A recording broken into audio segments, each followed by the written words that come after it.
Laura and Charles Mendenhall, thank you very much for joining us today.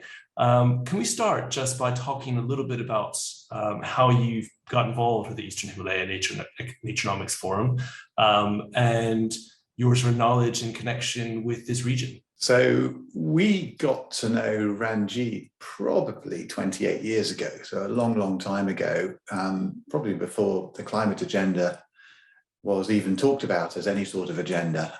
We got to know him in Mumbai.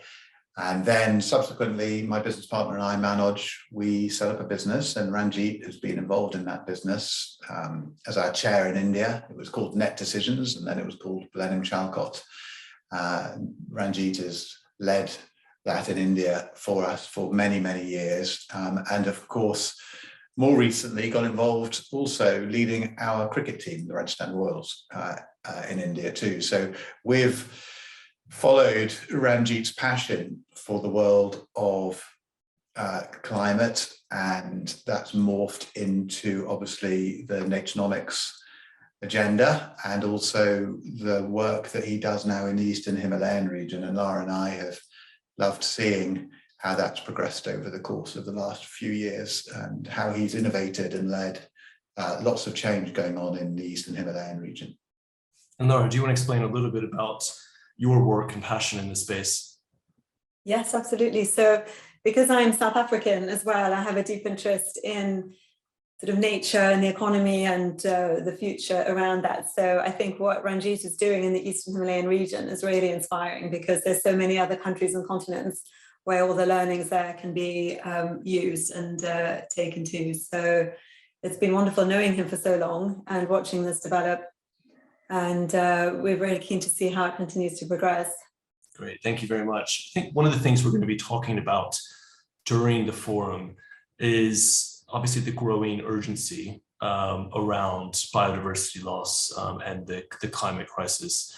Obviously, the conservation community in this part of the world has a long, proud tradition, loads of great local organizations and academic experts who will be celebrating too. But we're in a different moment now, where we're not talking about the sort of threats being far off, they're sort of happening now. And what's different, I think, about this region too is this is a densely populated place that is home to some of the world's greatest biodiversity. So the Eastern Himalayas have 8% of the world's biodiversity, but it also has some of the world's most important industries and businesses that we all rely on, whether it's textiles or anything else. I wonder, Laura, if you can talk about why business really needs to understand the importance of nature and how it's not a sort of nice to have, but we have to start working with nature. Can you say a little bit about your thoughts on that? Sure. So, I mean, up until now, we've been treating nature as an externality. It's free. We use all the resources for free. We ascribe no value to them. But it's not infinite. So in terms of economics, we're constantly driving towards growth. We measure GDP, it's our total focus. But with ecosystems and nature, we can't grow the resources that we have very much. And so now we're getting into a total deficit mode. And without nature, we will not have businesses. So if we don't have water, forest, soil, everything that we need to use, we will not have an economy, and we will not have proper livelihoods for people. We will not have education for our children. Families will not be able to send their children to school. So it really is a huge problem, and that we need to think about nature in a different way, and how we put proper, value it properly, and think about how we include it properly in the equation. Exactly. As nature isn't something you kind of put a nice fence around and it sits over there. It's got to be fully integrated in the way we think about everything. I mean, Charles, you work with more startups and businesses than anyone I know. What have you seen change in this space, both the sort of climate technology, but also the way that new businesses and scaling growing businesses are thinking about the opportunities and challenges associated with nature? They're certainly on the agenda now in a way that it was never 5, 10, 15 years ago. As businesses started and get created, they are thinking very actively about the impact that they have, the impact their businesses have, and the activities of their business that it has on the environment and biodiversity. we're actually sitting today in the Imperial campus in White City, and places like Imperial College, of course, are doing a huge amount of work trying to come up with solutions to how we can better manage the world around us. So they're innovating and creating new businesses that actually will hopefully solve some of these problems.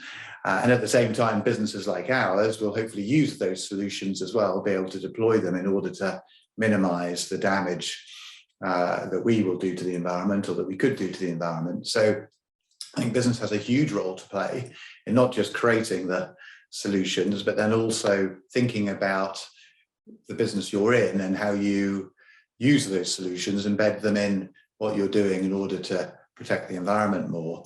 I think the other thing that's we're certainly seeing in our early stage businesses here, and the ones that Imperial is spinning off, is that to solve the climate problem at scale, you need business to lead the way.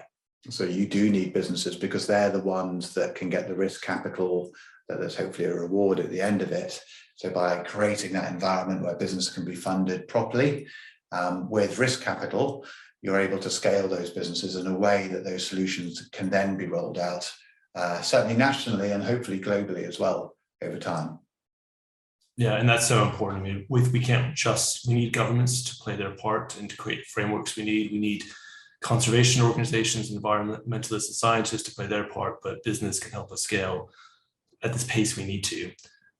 Laura, can I ask you about how people are talking about climate and nature in a way that might be sort of different? I think we've seen the conservation community go through quite a journey over the last couple of decades, from valuing nature for nature's sake, or wildlife for wildlife's sake, or whatever it might be, to having to move into a much more sort of urgent space, and to be really simple and clear about the way we're speaking to people and how we engage them in this conversation. How do you think we're doing on that? Are people understanding the importance of these issues more? Are we doing what we should be to talk about them in the right way? Yes and no. I think there's a huge urgency now, and I think that is starting to be recognized, that there's a huge urgency to talk about it in a simpler, better way to help people be more aware. So, I think there is recognition that, post COP27, that we're not going to hit any of the targets that are being set, that there's so much work to be done, that even if everybody delivers the commitments that have been made, that we're still not going to hit the targets. And I think there's now a recognition that there is, or starting to be a recognition that there's a lot to be done, and that we need to communicate the messages much more clearly. I think as well, people are still refining their thinking around what that means. So if we've degraded 75% of the ecosystems on the planet, what does that now mean? So we should do everything we can to look after the remaining 25% and then build it back up. So at least 50% should be back to what it should be. So I think there's some understanding now of that, and not only thinking about which bits of nature are valuable or important, but perhaps there's some awareness now that there are things that we don't even understand, that there are parts of nature where we don't know what value it holds for us in the future, but we need to do everything we can to protect it, given the degradation that has already taken place. So I think those conversations are happening, but I think there's a lot to be done to make the messages simpler and clearer, and for people to understand what their role is and actually achieving targets and improving things. And Charles, are we speaking to the business community about it in the right way? I don't mean those who are already passionate like you, but to people who we need to persuade still. Are we speaking about their role in this to them in the right way? I think there's still a big gap, actually. And the gap, I think, is one that we all understand, which is countries, the UK, Europe, the US, and India, and countries around India and Bangladesh. Countries want to grow their economies, and businesses are the things that typically grow those economies. So they want to stimulate economic and business growth, and some countries are in catch-up mode, such as India and Bangladesh, catching up to what's going on in the UK, Europe, and the US. And businesses are encouraged to grow and develop, and we all want to see businesses grow and develop. But with that comes, we all know that with that comes a big cost in terms of carbon generation and degradation to the environment. So for those countries to catch up and do things in the same way that we do things here will have huge consequences on biodiversity and the climate and the environment around them. And we haven't solved that problem yet. We actually haven't come to a solution where countries can grow and catch up in a way that is sustainable. And also the countries that perhaps have already grown, which are continuing to want to grow, can do that in a sustainable way as well and fix some of the things that they've done along the way. So we haven't solved that problem. And what I think is amazing about what the Eastern Himalayan region is doing is it's trying to come up with solutions to that problem. How can you grow and develop your economy?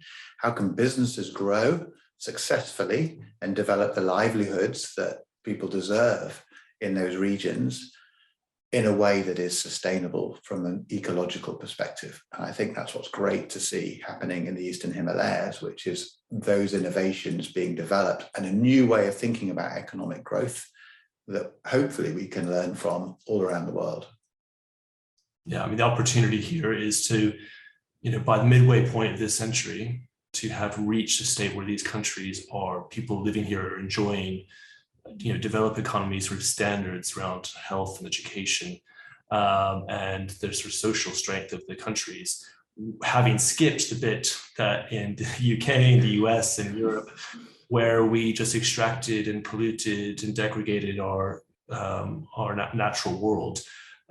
They really have set a mission now to try to just skip that stage of development and fast forward to something that's much better than what people are enjoying in the West at the moment.